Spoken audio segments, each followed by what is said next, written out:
तो जैसा कि आपने शुरू में बताया था कि आपने हिंट गए थे, फिर वहाँ पे आपने टेक्निकल वाला जो नॉलेज लिया था, और लेकिन अब आप मार्केटिंग कर रहे हो, तो वो वाला ज्ञान अब यहाँ पर कैसे काम आ रहा है?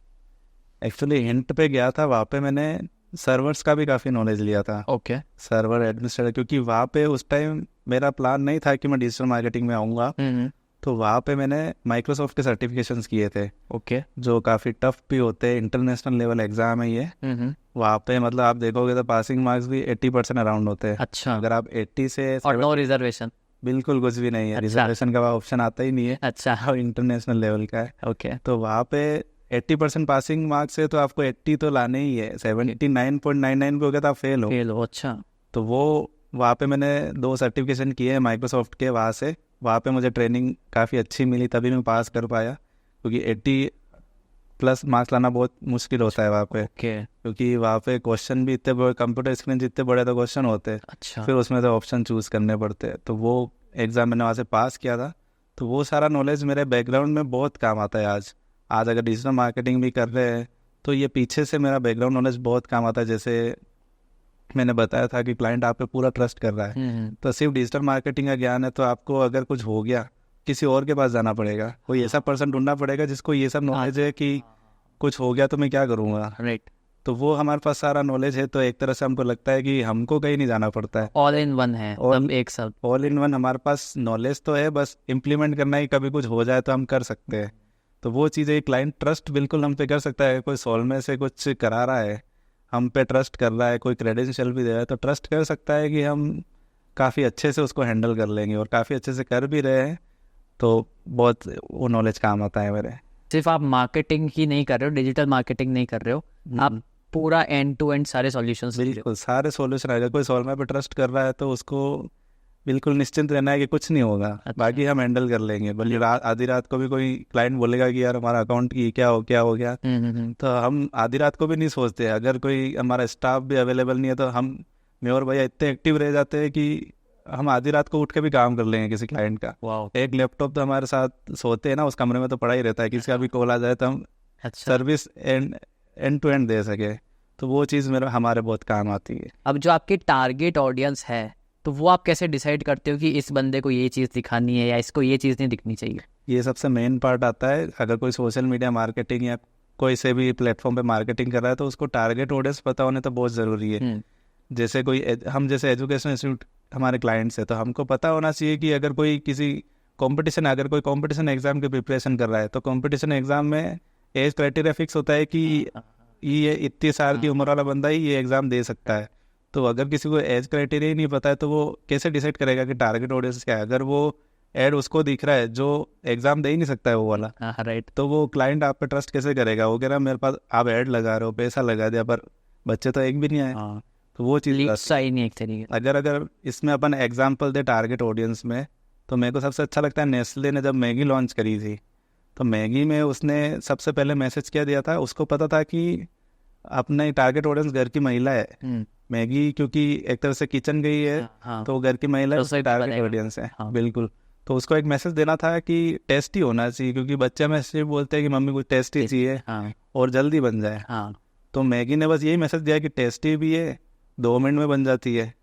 तो वो मैगी ने पूरा मैसेज दिया और 2 मिनट में बन गया, और उसकी मैगी काफ़ी, आप देख सकते हो कि मार्केटिंग से कितना फ़र्क पड़ा उसको। तो वो एग्जाम्पल देख के अपन को मतलब पता होना चाहिए कि टारगेट ऑडियंस क्या है। अगर आपको टारगेट ऑडियंस पता ही नहीं है तो आप कैसे ऐड चला सकते हो? तो ये चीज़ काफ़ी ज़रूरी है। तो अब मैं आपसे जानना चाहूँगा, जैसे कि आप डिजिटल मार्केटिंग वाली फील्ड में हो, तो एक जो बहुत कॉमन क्वेश्चन होता है कि how to rank your website, कि भाई मेरा नाम डालूं और फर्स्ट पेज पर आए, तो लाइक आप उसका बारे में थोड़ा बताइए कि वो कैसे काम करता है। और जो एक होता है ना एजेंसियाँ जो कहती है कि भाई आपका हम ले आएंगे फर्स्ट पेज पर, so like is it really like this, या उसमें एक्चुअली जो भी जमीन आसमान कहते हैं कि हम आपका फर्स्ट पेज पे 1 महीने में ले आएंगे, 10 दिन में आपके टॉप हो जाएगी वेबसाइट, वो सब तो देखो मैं बिलीव करता नहीं हूँ, फेक होता है। इसका आंसर देना भी 2 मिनट में पॉसिबल नहीं है, मैं तो ये समझता हूँ। क्योंकि गूगल पे अगर किसी को रैंक कराना है तो उसके लिए बहुत मेहनत लगती है। क्लाइंट का अगर कोई है या फिर अपना खुद का ही ब्लॉग पेज चला रहे हैं अपन, तो आपका सबसे मेन है कि कंटेंट अच्छा होना चाहिए। ओके। आप जो अच्छे कंटेंट की डेफिनेशन क्या है आपके अकॉर्डिंग? अच्छे कंटेंट की डेफिनेशन अगर कह सकते हैं कि सही गूगल पे कोई सर्च कर रहा है ना, तो वो आंसर आपके कंटेंट से रिलेट होना चाहिए। ओके। गूगल का सर्च इंजन कैसे काम करता है, गूगल तो ही चाहेगा ना कोई सर्च करे तो मैं सही आंसर ला के दूँ उसको। राइट। अगर मैं गलत आंसर ला के दूंगा तो बहुत सारे सर्च इंजन से कोई किसी पे भी शिफ्ट हो जाएगा। बीइंग एक आपने सुना ही नहीं होगा, डक डक गो करके एक सर्च इंजन है। अब बताइए थोड़ा उसके बारे में। डक डक गो, डक बतख वाला DUCK गो, डक डक गो पे आप जाएंगे ना, उसका सर्च इंजन देखना, वो मेरा फेवरेट सर्च इंजन, गूगल से भी अच्छा मुझे वो लगता है। अच्छा। तो उसका सर्च इंजन हम पहले जब हैंड पे साइबर सिक्योरिटी कोर्स करता था ना, तब मैं यूज़ करता था।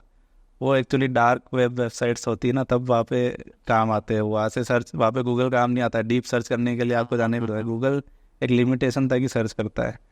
तो अगर वेबसाइट की बात करें तो गूगल तो ही जाएगा ना, कि नहीं तो दूसरे सर्च इंजन पे शिफ्ट हो जाएंगे कि और भी तो बने हुए हैं। हाँ सही वो बात। भी चल ही रहे।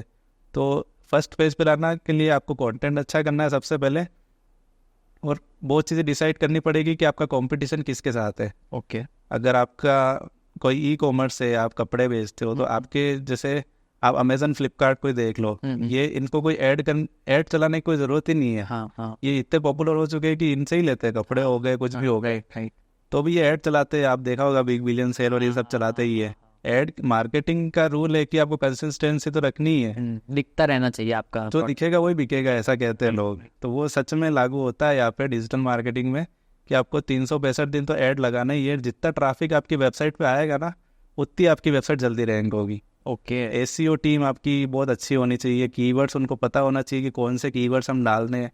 उनको टूल्स पता होने चाहिए कि किस टूल से पता चलेगा कि ऑडियंस क्या सर्च कर रही है। हाँ। अगर ऑडियंस क्या सर्च कर रही है यही नहीं पता है तो वेबसाइट कैसे रैंक कराएंगे अपन।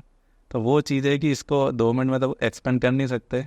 तो फर्स्ट पेज पे लाने में मिनिमम 5 to 6 मंथ तो लगते ही है मेरे अंदाजे से। ओ बिल्कुल, कंपटीशन पर डिपेंड करता है। कंपटीशन लो है तो जल्दी फर्स्ट पेज आ जाएगी। कोई है ही नहीं तो हाँ, आप आपका कंपटीशन नहीं है तो वैसे ही आ जाएगी। वो तो थोड़े बहुत कीवर्ड्स आपको रिसर्च करने पड़ेंगे, और किस कीवर्ड पर रैंक कराना है वो आपको रिसर्च करके पूरा उस पर करना पड़ता है।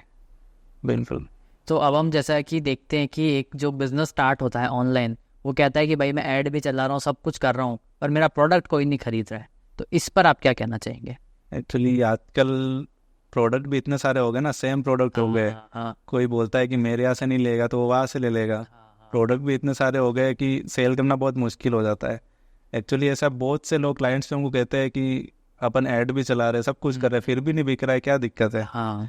तो एक्चुअली मार्केटिंग का रूल है, जैसे बताया, 365 दिन चलनी चाहिए। कंसिस्टेंसी तो रहनी ही चाहिए। अगर कोई सोच रहा है कि मैंने दिवाली पे ऑफर निकाला, 1 महीना ऐड चलाया, दिवाली पे तो बिक गया, बाकी बिक ही नहीं रहा, हाँ। कंटन गोपाल हो जाएगा फिर तो। राइट। तो वो है कि मार्केटिंग का रूल है 365 दिन तो आपको करनी ही है।